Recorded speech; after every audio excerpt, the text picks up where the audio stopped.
Hello everyone, আজি মই আপোনালোকক এযোৰ ফেব্ৰিক কৰা আৰু এপ্লিক কৰা মানে একেলগে কৰা এযোৰ কাপোৰ দেখাম কেনেদৰে কাপোৰযোৰ কৰিলো তাকে দেখাম আৰু ইয়াৰ বাবে মই লেছ কিনি লৈছো লেছ মানে এপ্লিকৰ মানে ফুলৰ লেছ কিনি আনিছো আৰু ফুলখিনি মই কাটি কাটি লম তাৰ আৰু এটা ফেব্ৰিক লৈছো আৰু ইয়াত ফেব্ৰিক এপ্লিক কিনি লগাবৰ বাবে মই এটা আঠা লৈছো আৰু আঠাটো হৈছে B7000 আৰু এটো এটা ধুনিয়াকে লাগি যায়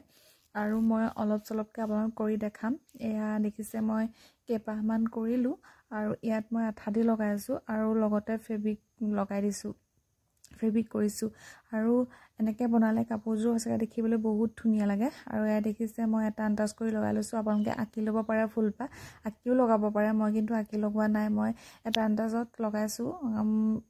মই এদৰে লগাম আৰু ইয়াতে মই প্ৰথমতে ফুলখিনি লগাই ললো আঠা দি পেলাই তাৰ পাছতে মই ফেব্ৰিকটো আঁকিম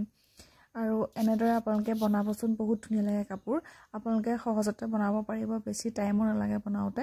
আৰু ভালো লাগে দেখিবলৈ এনেকে নিজে বনাই পিন্ধা কাপোৰযোৰৰ কথাই বেলেগ লাগিলে যিমান কিনা কাপোৰ পিন্ধো কিন্তু বনোৱা কাপোৰযোৰৰ সদায় দেখিবলৈ ধুনিয়া লাগে পিন্ধিলে আৰু সেয়ে ভাবিলো ময়ো এযোৰ বনাও আপোনালোককো দেখাও কেনেদৰে বনালো আৰু বলক তেন্তে হলে চাই লওঁ কেনেদৰে বনালো কাপোৰযোৰ